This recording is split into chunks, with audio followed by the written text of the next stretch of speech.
Bouddha en son royaume. Telle pourrait être la devise de la Birmanie. On est surpris, émerveillé à la vue de ces milliers de temples, de monastères et de pagodes qui forment l'un des patrimoines bouddhiques les plus spectaculaires au monde. La ferveur est palpable. Ici, plus qu'ailleurs, le bouddhisme est lié à l'histoire du pays et la vie des habitants à celle des moines. Pourtant, Bouddha, qui a fondé sa religion en Inde, n'a jamais vécu en Birmanie. Mais les rois pris d'absolus religieux vont imposer une pratique particulièrement stricte du bouddhisme. En hiver, dans tout le pays, à la fin de la saison des pluies est célébrée l'une des plus grandes fêtes bouddhistes de l'année. Les Birmans peuvent y prouver leur foi en offrant des robes et des repas aux moines, comme ici, à Rangoon, dans le monastère de Chiao Miaon. C'est un jour férié. Ça me remplit de joie de pouvoir donner aux moines. Nous le faisons tous les ans depuis 12 ans. Nous sommes au service des moines. Alors nous leur offrons de la nourriture. Nous sommes aussi heureux de pouvoir leur offrir de nouvelles robes. C'est un grand moment pour le monastère et aussi pour nous. Ça nous rend très heureux parce que ça nous donne la chance d'être ensemble et de faire ces dons ensemble.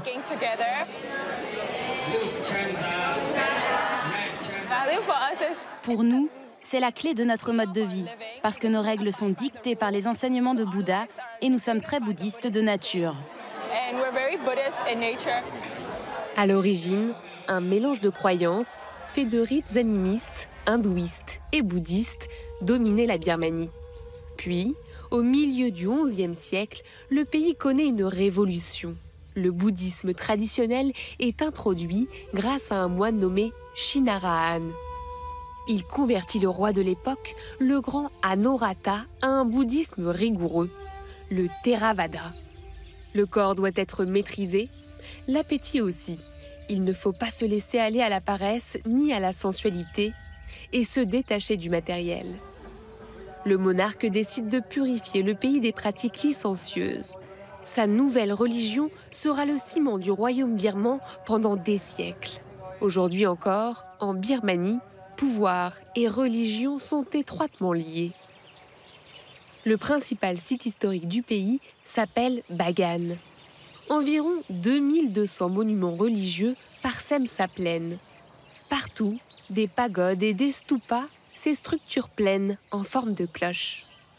Au XIe siècle, le roi Anorata reçoit suite à l'une de ses campagnes militaires des reliques précieuses, des cheveux de Bouddha.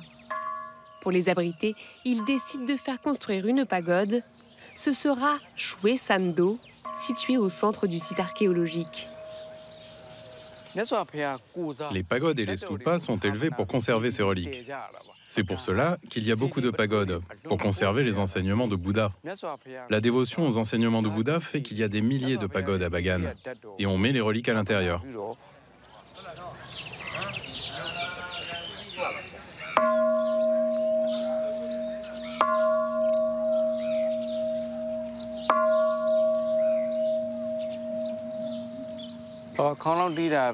Nous sonnons la cloche pour partager les mérites et afin que tout le monde puisse en profiter. Le bouddhisme va permettre au roi Anorata d'affirmer sa puissance politique. C'est la raison pour laquelle le souverain fait construire toujours plus de pagodes. Sous son règne et celui de ses successeurs, le royaume de Pagan devient l'un des centres bouddhistes les plus importants d'Asie. Une autre pagode emblématique, Chwe Zigon, est construite sur les rives du fleuve Irrawaddy pour abriter d'autres reliques, un os frontal et une dent de Bouddha. Les étapes importantes de sa vie y sont comptées dans un petit bâtiment à côté du grand stupa. Quand le Bouddha était encore un prince, les divinités lui ont montré une personne âgée. Là, il a compris qu'il vieillirait. Ensuite, on lui a montré une personne malade. Et il a compris qu'il serait malade un jour. Puis on lui a montré un cadavre et il a compris qu'il mourrait un jour. Ainsi, Bouddha a réfléchi aux moyens d'échapper aux souffrances de l'existence. Enfin, on lui a montré un moine et il a compris que c'était le seul moyen d'atteindre le nirvana.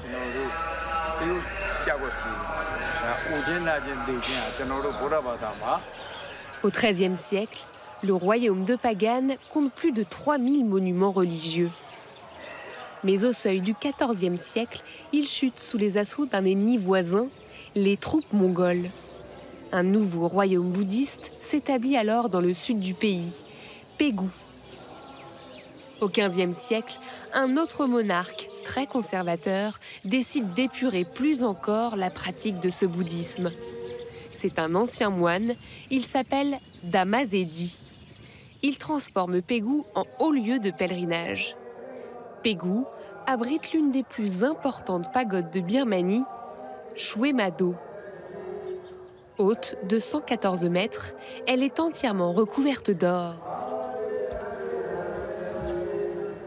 Mais Dhammasedi, constatant la conduite demeurée légère de certains moines, décide de construire de nouveaux centres d'ordination plus stricts, les Simas, sur le modèle du Sri Lanka, où Bouddha se serait manifesté.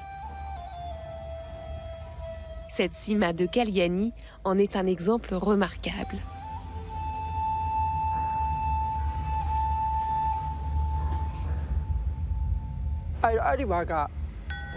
Cette Sima combine l'architecture sri-lankaise et l'architecture indienne.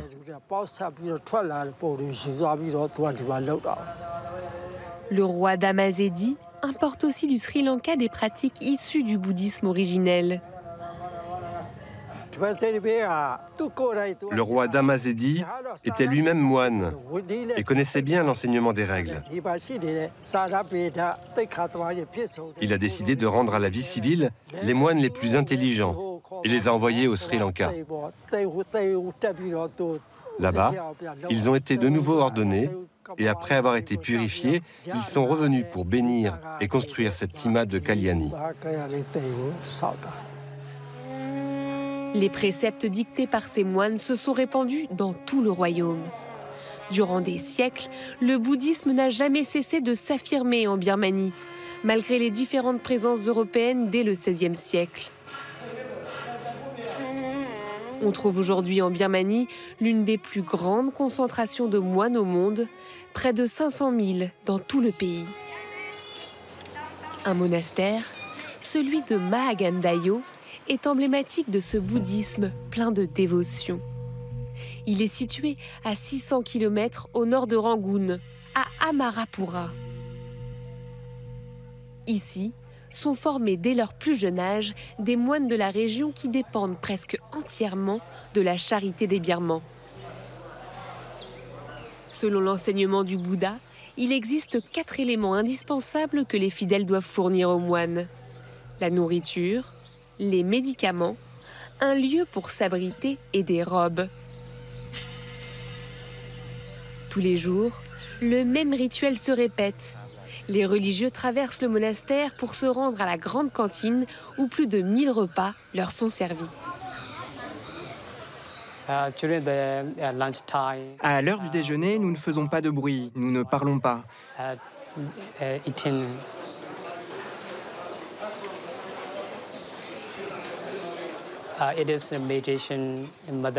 C'est une méthode de méditation. Nous ne devons absolument pas parler entre nous. En Birmanie, il est fréquent que les jeunes enfants reçoivent une éducation monastique. Jeunes et aussi moins jeunes endossent pour quelques mois ou quelques années l'habit de moine. Les Birmans pensent en effet que chaque individu doit essayer d'expérimenter une vie monacale et apprendre ainsi de manière approfondie les enseignements de Bouddha. Chacun est libre de quitter cette vie de moine quand il le désire.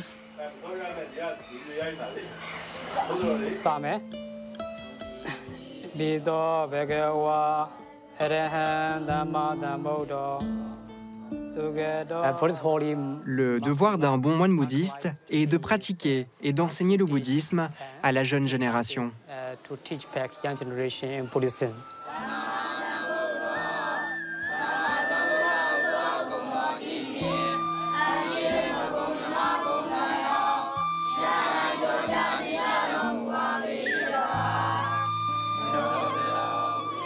Mais ce bouddhisme en apparence tolérant conduit aussi certains fidèles aux plus grandes dérives.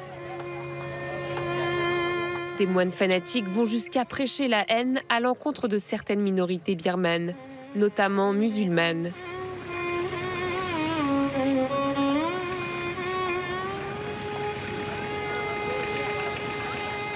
L'histoire politique récente du bouddhisme birman s'est écrite à Rangoon, l'ancienne capitale, située au sud du pays.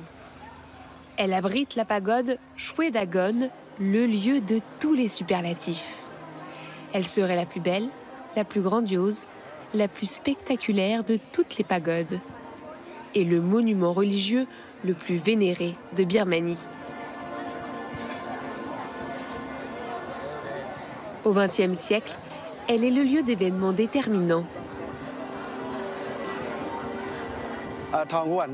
En 1920, c'est là que les étudiants ont démarré le boycott de la loi universitaire.